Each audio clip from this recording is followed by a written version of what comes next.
అదొక మనకు సాంప్రదాయం. వాళ్ళు కూడా నదీ తీరం పక్కనే ఉండాలనుకున్నారు. గుళ్ళన్ని కొనడం, అక్కడ మసీదులను నిర్మించడం ఇలాంటివన్నీ చాలా చేశారు. అప్పుడు బాబరు ఉన్నప్పుడు బాబరు యొక్క సైన్యము అక్కడ రాముడి యొక్క ఆలయాన్ని కూలదోసి అక్కడ ఒక మసీదు నిర్మించారు. దానికి బాబ్రీ మసీదు అని పేరు. అంటే బాబరు నిర్మించినాడు కాబట్టి దానికి బాబ్రీ మసీదు అని. సరే, దీని మీద హిందువులు చాలామంది పోరాడుతూనే ఉన్నారు. వీళ్ళకి శక్తి సరిపోదు, పోరాడుతారు, వెళ్తారు, వాళ్ళ చేత చంపబడతారు. ఈ విధంగా పోయిన వాళ్ళందరూ సచిన వాళ్ళే. పాపం నిర్దాక్షిణ్యంగా తల నరికేసి కొంతమందిని అయితే కాళ్ళకి రాళ్ళు కట్టి సరయు నదిలో వేసేసారు. అంటే ఇంకా ఈత వచ్చిన ఎంత కాలేజీలు కట్టేయడం, దానికి రాళ్ళు కట్టేయడం, నదిలో పడేయడం. ఇంకేం చేస్తాడు? వాడు చచ్చిపోతాడు, మునిగిపోతాడు, ఎక్కడికో చేపలన్నీ తినేస్తాయి.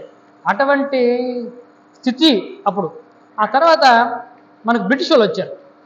సుమారు 250 సంవత్సరాల కిందట బ్రిటిష్ వాళ్ళు భారతదేశానికి వచ్చారు. బ్రిటిష్ వాళ్ళు ఏం చేశారు? మన ఇండియా అంతా వశం చేసుకున్నారు, వాళ్ళ రాజ్యాన్ని ప్రారంభం చేశారు. అప్పుడుకి ఈ పోరాటం కొనసాగుతూనే ఉంది. అప్పుడు హిందూ సంఘాలన్నీ వెళ్ళి బ్రిటిష్ వాళ్ళు చెప్పుకున్నారు, స్వామి మాకు మా యొక్క గుడిని మాకు ఇప్పించండి అని బ్రిటిష్ వాళ్ళని అర్థించారు. బ్రిటిష్ క్వీన్ ఉండేది కదా అప్పుడు. ఆవిడని అడిగితే బ్రిటిష్ వాళ్ళ ఆలోచనలు ఏ విధంగా ఉంటాయంటే, ఎప్పుడు కూడా ఒక ఐకమత్యం, ఒక సామరస్యం భారతదేశంలో ఉండడానికి ఇష్టపడని వ్యక్తులు వాళ్ళు. వాళ్ళకి ఎంతసేపు కూడా హిందువులు ముస్లిమ్స్ మధ్య గొడవ ఉండాలి. హిందూ ముస్లిమ్స్ మధ్య కాదు గొడవ, హిందువుల మధ్య కూడా వాళ్ళకి గొడవే ఉండాలి. గొడవ ఉంటేనే వాళ్ళు ఆక్రమించుకోగలరు. అసలు ఆ దురాక్రమణ జరిగిందే ఇద్దరి మధ్య గొడవ పెట్టి. అంటే ఉదాహరణకి ఇతనికి అతనికి పడదు, 2 రాజ్యాలు పక్క ఉంటాయి, పక్క రాజ్యాలకు ఎప్పుడూ పడవు. అది సహజం. ఎప్పటి నుంచి పురాణ కాలం నుంచి పక్క రాజ్యాలకు ఎప్పుడు పడవు. ఇతనితో ఫ్రెండ్షిప్ చేయడం, అతని మీద దండయాత్ర చేయడం, అయితే అతన్ని ఓడించడం, అతని సైన్యాన్ని లాక్కోవడం. ఇప్పుడు నేను ఇంకొంచెం బలమయ్యాను, ఇతని సహకారం తీసుకోవడం, అతని సహకారం లోపరుచుకోవడం, మేమిద్దరూ కలిసి 3వ రాజ్యం మీద దండయాత్ర చేయడం. ఈ విధంగా బ్రిటిష్ వాళ్ళు మన దేశాన్ని పూర్తిగా ఆక్రమించుకున్నారు. మనలో ఐకమత్యం లేకపోవడమే ఇవి బాగా గుర్తుపెట్టుకోవాలి. చిన్న చిన్న రాజ్యాలు, జమీందారుల మధ్య ఐకమత్యం లేదు. ఇది వాళ్ళకి అడ్వాంటేజ్. కాబట్టి వాళ్ళు ఏం ఆలోచించేటప్పుడు, ఇప్పుడు కూడా ముస్లిమ్స్ హిందూస్ ఎప్పుడు కలిసి ఉండకూడదు అని వాళ్ళ యొక్క పన్నాగం. దాని ప్రకారం వాళ్ళు ఈ సమస్యను పరిష్కారం చేయలేదు. చేయకపోవడమే కాకుండా వాళ్ళు కొంత ముస్లిమ్స్ వైపు ఉదాసీనంగా ఉండడం కూడా జరిగింది. ముస్లిమ్స్ మీద అంత ఇదిగా తీవ్రంగా వాళ్ళు ఉండలేదు. ఎప్పుడు కూడా ముస్లిమ్స్ అంటే కొంత భయం ఉండేది వాళ్ళకి. హిందువుల పట్ల భయం ఏమీ లేదు. హిందువులు ఏం చేయగలుగుతారు? యుద్ధాలు ఇది అంత తీవ్రంగా ప్రతిఘటించేది, చంపడాలు ఎన్ని హిందువులు చేయలేరు. అంటే చేతకానోళ్ళు అని వాళ్ళ ఉద్దేశం. నిజంగానే చేతకానోళ్ళుగానే ఉన్నారులేండి అప్పుడు, ఇప్పుడు కూడా ఉన్నారు. ముస్లిమ్స్ ఉన్నంత స్పీడు హిందువుల్లో ఉండేది కాబట్టి ఎప్పటికైనా మంచిది ముస్లిమ్స్ దగ్గర మంచిగా ఉండడం వాళ్ళకి ముఖ్యం. అందుకే మీరు గమనించినట్టయితే స్వాతంత్ర పోరాటంలో మన హిందువులు, హిందూ రాజులు, ఈ హిందువుల పోరాటం, ఆ యోధులను చూసుకుంటే హిందువులు ఎక్కువ మంది ఉంటారు, ముస్లిమ్స్ చాలా తక్కువ మంది ఉన్నారు. టిప్పు సుల్తాన్ లాంటి వాళ్ళు తప్పిస్తే బ్రిటిష్ వాళ్ళ మీద తిరగబడినటువంటి ముస్లిమ్స్ ఎవరు లేరు. వాళ్ళకి తిరగబడాల్సిన అవసరం లేదు. వాళ్ళకి అందరికీ సానుకూలంగా బ్రిటిష్ వాళ్ళు ఉన్నారు కాబట్టి వాళ్ళు వ్యతిరేకంగా ఫైట్ చేయాల్సిన అవసరం లేదు. అటువంటి స్థితి వాళ్ళది. కాబట్టి దీన్ని కూడా అడ్వాంటేజ్ చేసుకుని వాళ్ళు ఎటువంటి పరిష్కారం దాన్ని చేయలేకపోయారు. ఆ తర్వాత 1947లో మనకు స్వతంత్రం వచ్చింది. మన రాజులు మనల్ని పరిపాలన చేస్తున్నారుగా. నెహ్రూ మొదటి ప్రధాని అయ్యాడు.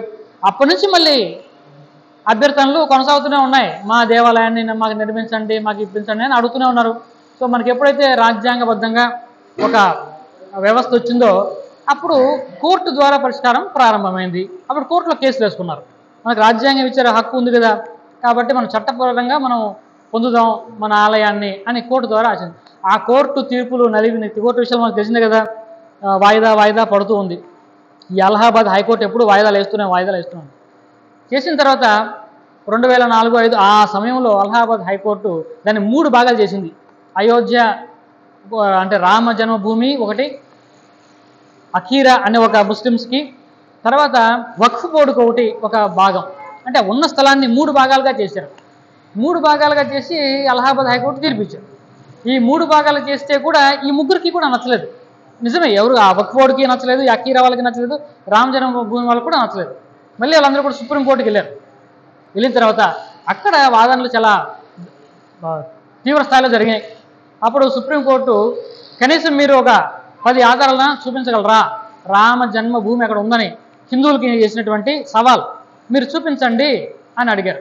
అప్పుడు హిందువులు చాలా తీవ్రంగా కృషి చేసి రకరకాల టెక్నాలజీస్ ఉపయోగించుకొని అంతకుముందు ఒక సంఘటన జరిగింది. ములాయం సింగ్ యాదవ్ ముఖ్యమంత్రిగా ఉన్నప్పుడు కరసేవకులు బాబ్రీని కూల్చడానికి వెళ్ళారు. కూల్చడానికి వెళ్తే 70,000 పైగా హిందువులు చంపేశారు ఒకే సందర్భంలో ములాయం సింగ్ యాదవ్. దీనికి నిరసనగా హిందూ సంఘాలన్నీ తీవ్రంగా ఆందోళన చేస్తే ఆ ప్రభుత్వం దిగిపోయిన తర్వాత కళ్యాణ్ సింగ్ ముఖ్యమంత్రి అయ్యారు. అప్పుడు ఈ కళ్యాణ్ సింగ్ ముఖ్యమంత్రి అయినప్పుడు మళ్ళీ ఒకసారి కరసేవ జరిగింది. అప్పుడు కళ్యాణ్ సింగ్ ముఖ్యమంత్రి, పివి నరసింహారావు ప్రధానమంత్రి ఉన్న సందర్భంలో జరిగినటువంటి సంఘటన. ఈ సంఘటనలో మాత్రం సరిగ్గా అరగంటలో 30 నిమిషాల్లో బాబ్రీ మసీదుని తుక్కులు కొట్టేశారు. వీళ్ళందరూ వెళ్ళి చేతిలో కర్రలు రాళ్ళు తప్పిస్తే ఇంకేమీ లేవు. ఈ విధంగా కొంతమంది వేల మంది కరసేవకులు వెళ్ళి చంపేశారు, అది కొట్టేశారు. అది పెద్ద కేసు ఇష్యూ అయింది. అప్పుడు కళ్యాణ్ సింగ్ ముఖ్యమంత్రిగా ఉన్నప్పుడు పివి నరసింహారావు ప్రధానమంత్రి, వీళ్ళిద్దరి మీద కూడా కేసు పెట్టారు. మీరు లా అండ్ ఆర్డర్ని సరిగ్గా పట్టించుకోలేదు అని వాళ్ళిద్దరి మీద కూడా అభియోగాలు ఉన్నాయి. తదనంతరం ఈ కోర్టులో కేసు నడుస్తూ ఉంటే ఇప్పుడు సుప్రీంకోర్టు కనీసం మీరు 10 ఆధారాలను చూపించండి అని అడిగినప్పుడు అప్పుడు హిందూ సంఘాలన్నీ రకరకాల టెక్నాలజీ ఉపయోగించుకొని 100 సాక్ష్యాలు చూపించారు. రాముడు ఇక్కడే పుట్టాడని, ఇది అయోధ్య అని, మా పురాణాల్లో రామాయణంలో చెప్పినటువంటి అయోధ్య ఇదే, దానికి సాక్ష్యాలు ఇదిగోండి అని చెప్పేసి 100 సాక్ష్యాలు కోర్టుకు చూపిస్తే కోర్టు స్వచ్ఛంగా తీర్పు ఇచ్చింది. 2018లో మనకు తీర్పు రావడం జరిగింది.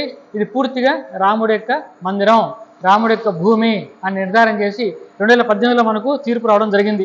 అది చాలా శుభసూచకం, అందరూ కూడా చాలా ఆనందించారు. ఆ తర్వాత 2020లో ప్రధానమంత్రి మోదీ అక్కడ దానికి శంకుస్థాపన చేయడం జరిగింది. శంకుస్థాపన చేసిన తర్వాత మన కట్టడం